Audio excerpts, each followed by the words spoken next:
Today, I'm very much honored to be joined by a very experienced, very senior OT. Her name is Patience Mutiti. Patience has just recently moved into academia, so is now a lecturer in occupational therapy at one of the universities here in the UK. Rumbie, welcome to this session. If you may, please just introduce yourself a little bit better than what I just did, and then take us through an overview of working as an OT in wheelchair services or in wheelchair city. I think it would be good if you can be bringing your perspectives based on your experiences in different settings that you have worked in wheelchair provision. So thank you so much, Rumbie. Thank you, Tongai. Hi, everyone. It's really lovely to be able to talk to you today. So thank you for that lovely introduction, Tongai. I think it was very glowing.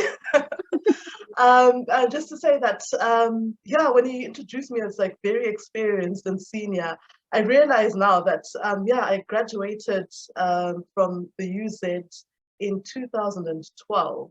So that's nearly 20 years ago, which is quite scary.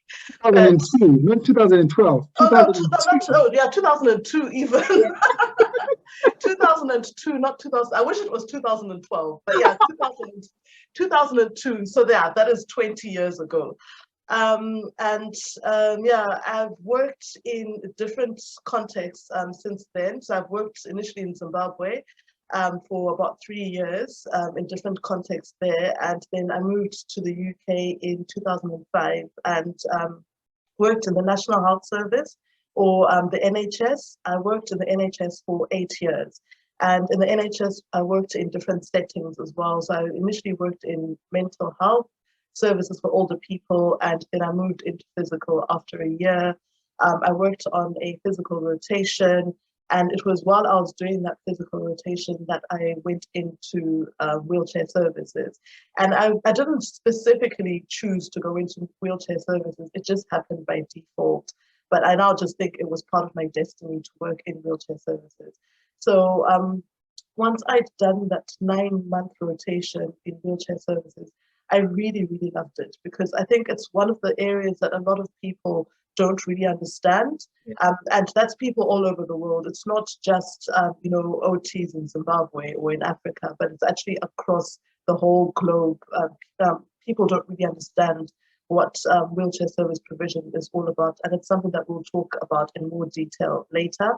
But I also went in without, you know, a lot of, I didn't really understand what I was going to be doing. And once I started working in wheelchair services and realizing just how specialized it was and, you know, learning all these new skills, I you know, fell in love with it and ended up finding a permanent role within that service and ended up working for 4 more years in that wheelchair service.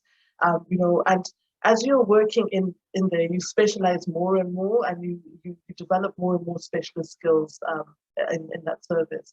And after I'd worked there for about 4 years, in 2013, I decided that I wanted to come back home or closer to home. Anywhere on the African continent would have worked for me. And I happened to get a job in Uganda working for an organization called Motivation. And Motivation is an international disability charity that specifically focuses on wheelchair service provision. So some of you might have heard of it. You might have actually come across some of their wheelchairs in Zimbabwe, because they've had projects before in Zimbabwe. They actually used to have an office in Zimbabwe, but then that ended up closing down. So I moved to Uganda and worked there for about 2.5 years, setting up 4 wheelchair services in 4 different regions of the country and training people to be able to provide professional wheelchair services and ensuring that they had the right kind of setup, you know, clinical setup and technical setup as well. So looking at their, you know, assessment spaces, looking at their workshops as well, providing them with equipment and providing them with ongoing mentoring after we'd done the training with them. And then when that project ended, I then had to move back to the UK, where I was still working with Motivation, but I was now working in their head office in Bristol. And my role became a more global role where I was supporting the projects that we had mainly in South Asia, so in India and Sri Lanka, still focusing on wheelchair service provision and setting up wheelchair services in those countries. So I used to travel there a lot, but also I also continue to support our work in Africa. That's pretty much, in a nutshell, my history of working in wheelchair services, both in the UK and in Africa. Wow, wow, wow.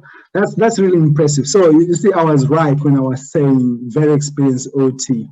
And it actually sounds like you also did a lot of traveling, providing these services, providing training. I remember meeting you in Uganda, probably it was 2015, when you were doing some fantastic work on the training project on wheelchairs. And I mean, it's really great when you see somebody so passionate on what they're doing, just like the way you were doing your work when you were on the project in Uganda.